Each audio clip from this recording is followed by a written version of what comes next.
Well, we've got a good amount of grinding to do at the moment. We'll see if I manage to stay sane while doing so. Sure, it's just one Pokemon that needs to be brought up to the level of everyone else, but still.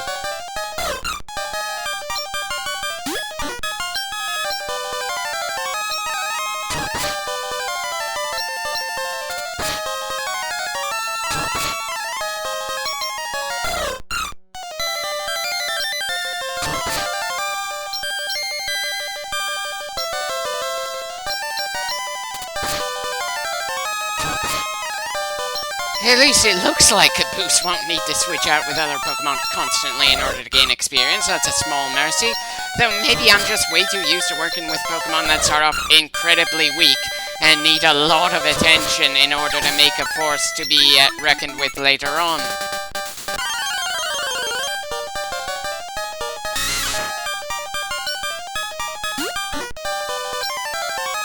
Well, crap. While Caboose is a water type, he doesn't have any, water moves just yet. This is awkward, and after I just said we won't have to do any switching, I guess it's just gonna be one of those days. Ah, well, I was already braced for a clip of us not really making all that much progress anyway, even if we're in the town with the second gym. We're still gonna get some experience this way, and to be fair, Venus is lacking a bit, since she's 13 and most of the others are, 14.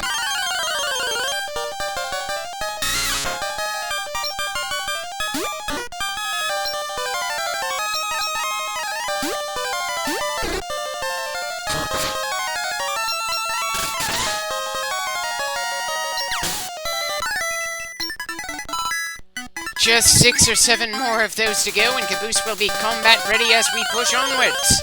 Which will he learn first, a psychic or a water attack? Not that either would be especially useful in a bug gym, but still, it feels worth asking.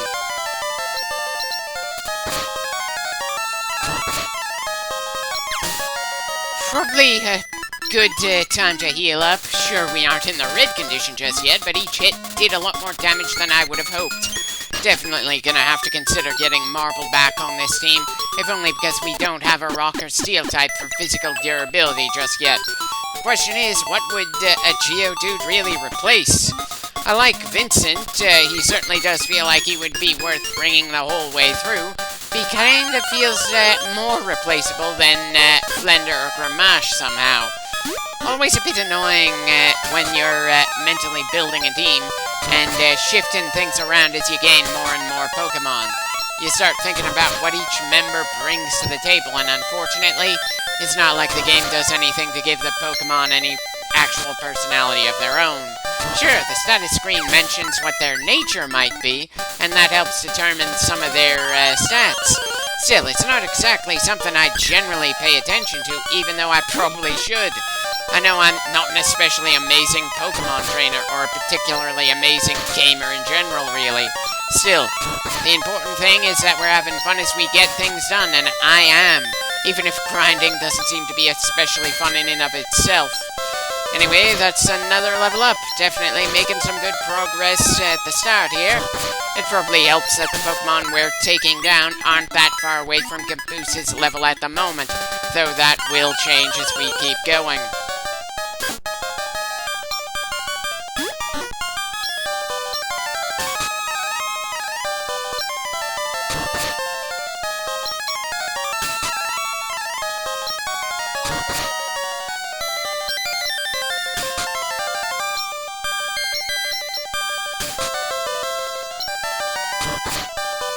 It's moments like this that remind me why I'm less than inclined to use stat-affecting moves like Tail Whip. It just feels better to me to get some offense in rather than just make the enemy weaker for future attacks. I'm sure that attitude is really gonna bite me when I do role-player games outside the Pokemon franchise, but it's better to focus on where we are now rather than consider where we might be once this is done, especially since we have 7 gyms to go.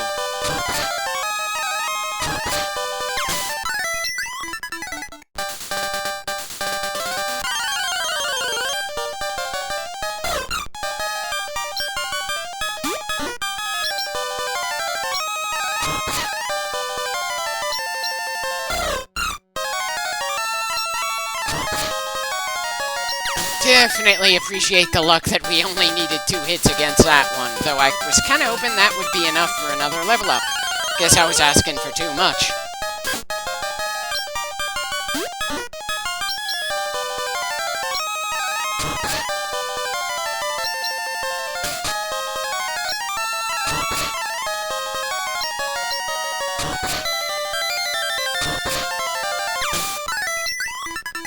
So close to level 9, but not quite there yet.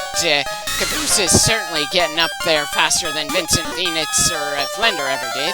Is that an unfair comparison? After all, their biggest problem was that a lot of the wild Pokemon we were running into earlier were extremely resistant to what we could throw at them. Here, the only issue seems to be Geodude.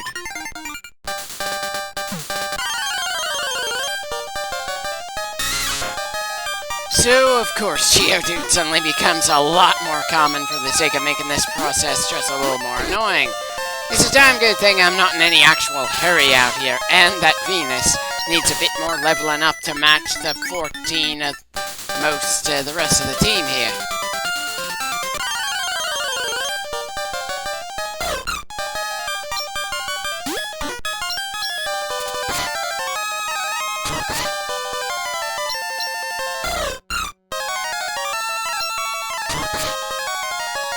Oh, that was nice and short. Really wish that the game did more to let us know what the chances might be for an attack to land.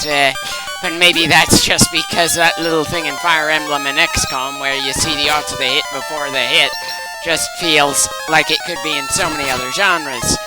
Sure, this is not that kind of tactical game, but still, Pokemon is very luck-based. Maybe that would make me more tempted to use moves that affect accuracy. Anyway, time to retreat to the Pokemon Center before doing more grinding.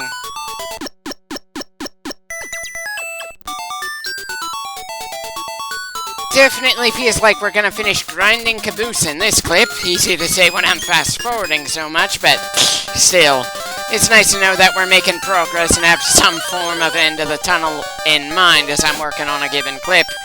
It's just a little demoralizing that there's so much to come after this clip, and it just feels like I'm moving at a snail's pace despite the sheer amount of fast-forwarding I'm doing around here. I'm pretty sure that's a thing with Pokemon games in general, mostly due to the lackluster storytelling.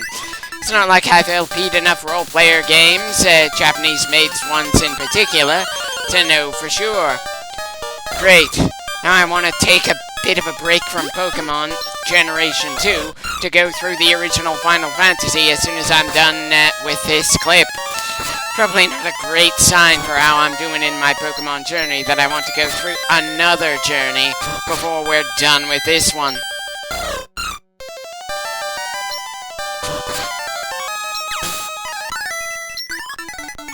Pretty close to level 10 for Caboose. That's a visible sign of progress, to be sure.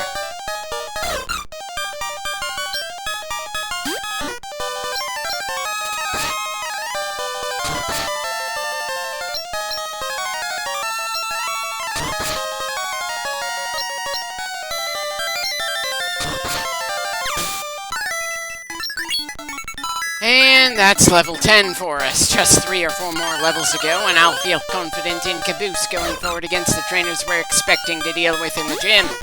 So close, but still so painfully far away for me. Especially since I'm not feeling all that much momentum for the game at the moment, or much anticipation.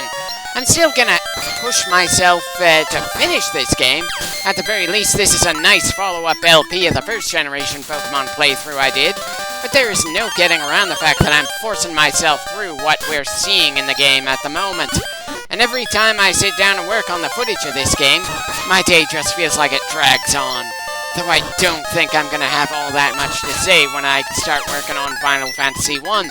Especially since I don't think I'm gonna sneak in any kill counters or putting anyone on a given board like they're ace pilots or something. We'll just see how it goes when I get that started. I'm just sorely tempted to not even wait for us to be finished with Gym 2 before I just go to something else. Because, dear God, this It's feeling like work as I'm going through this clip, and that is not a great sign since this is a hobby for me.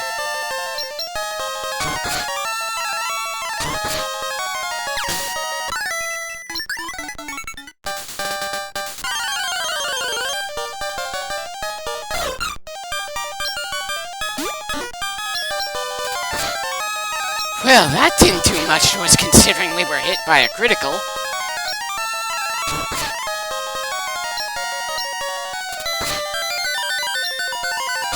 Right. We're worn down enough to want to go to the Pokemon Center again. And enough time has gone by that it's worth saving for whatever that's worth. I don't want to go through that specific bit of grinding again, though I'm very certain there's plenty more grinding to do before we're done with this game as a whole.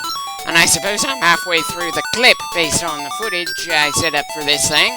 It's kind of funny how the Pokemon world in general, I'm either all in and want the whimsy of it all, or I'm completely apathetic about everything. And to be fair, getting 21 clips into the game is respectable. Some games just are not even that long.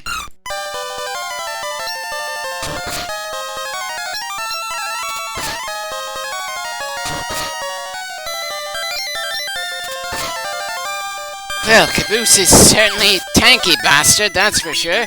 He can take a hit pretty well, and that certainly makes up for the fact that he's not particularly fast. And it's probably a good thing that they don't have any dark gyms, as far as I remember, in this generation. They'll have a gym focusing on the newly introduced Steel type, but I don't think Dark type gets something good in terms of representation here. Am I just misremembering this game again?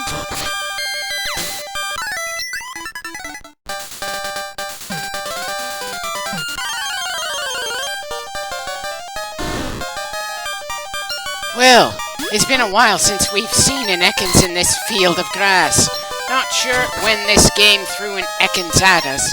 It might have even been within this clip. I'm having such a hard time keeping track of things at the moment that it's just encouraging me more and more to finish this clip and then stop working on Generation 2 of Pokemon for a while. Again, I do these games as these things as a hobby. I gain no money from advertising or anything else. So if I'm not having fun working on a particular project, I'll step away from it and maybe come back to it if the feeling and the footage still remain.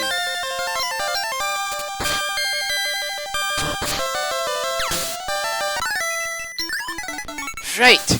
Not sure if we're gonna go to the center again after the next fight or the one after that. Depends how lucky we are, but I'm not all that inclined to keep on fighting all that hard, really.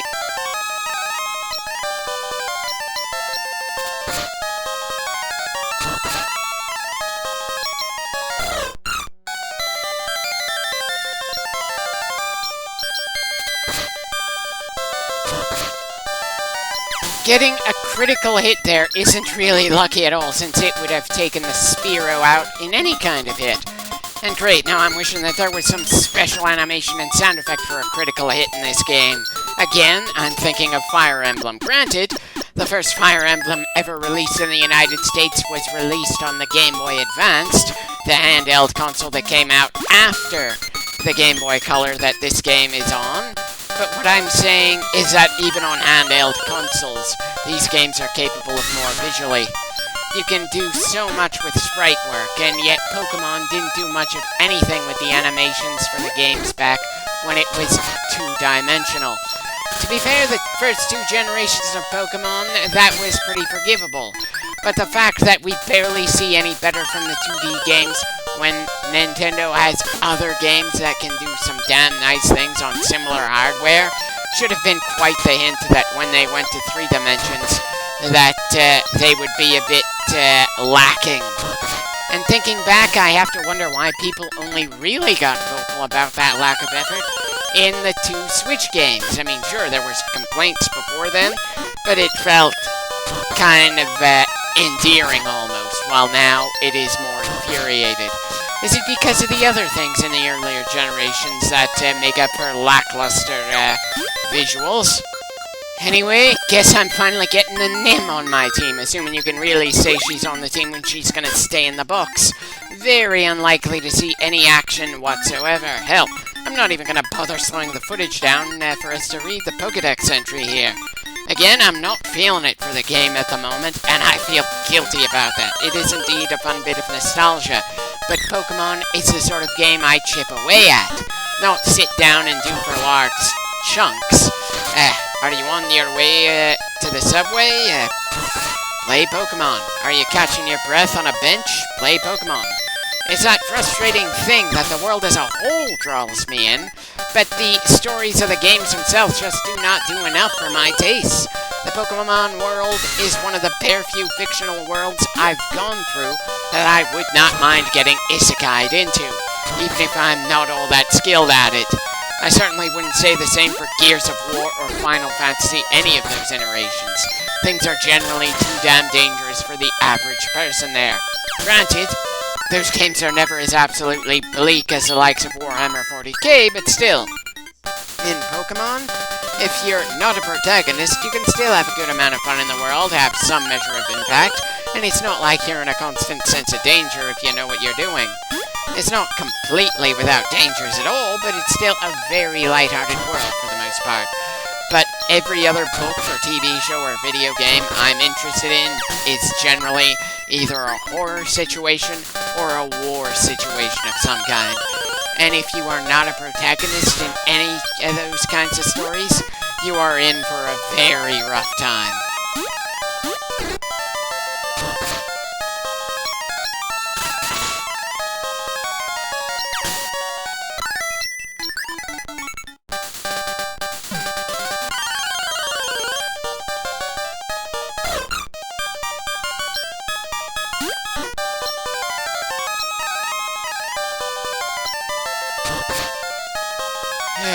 Just 2 hits for this fight. And that was a disappointing amount of experience to gain for that, but to be fair, we're several levels above the guys we're fighting against out here at this point. I get why the experience bar grows less as we get stronger, but it really makes grinding a team member who's lagging behind a bit more annoying. Anyway, Caboose and Gramash are the only members of the team who aren't level 14 at this point, but Gramash isn't that good to use against a rock type. Not that we have to worry about any rock throws or something, but tackling with Caboose isn't going to be all that different from tackling with Gramash. Tackle just is not a good move to use against a rock type.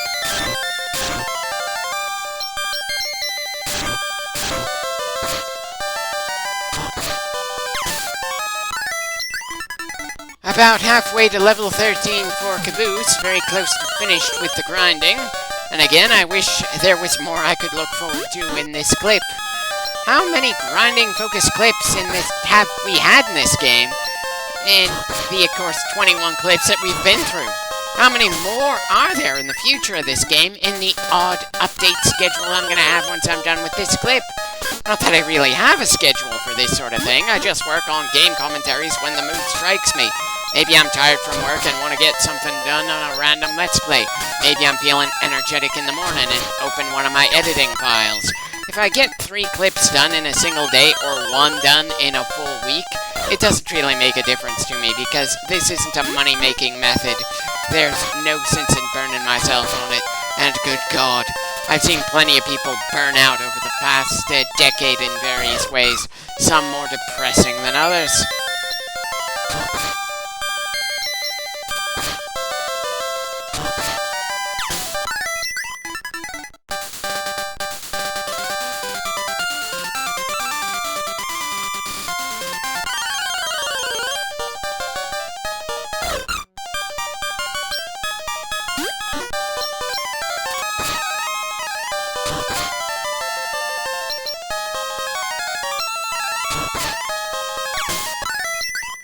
So close to another level up, but not quite there yet.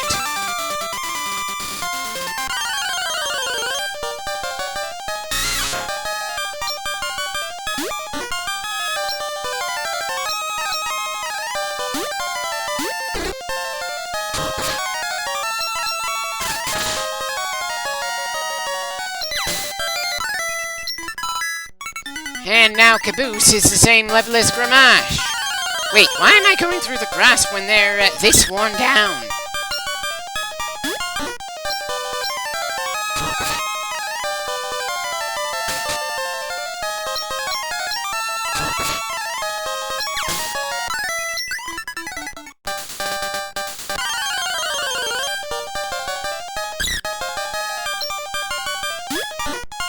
Well, apparently there's still some fight left in Caboose, which isn't hurt by the fact that we're running into Pokemon that don't have any attacks to throw at us. How much more experience can we gain before I call it a day?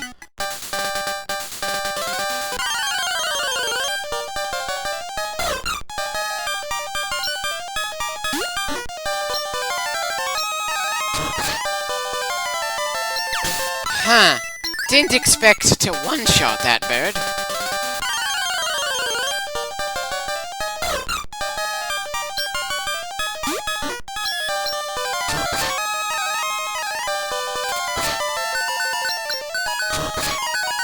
Well, Caboose is in the red now. That's as good a reason as any to call it a day. Back to the Pokemon Center.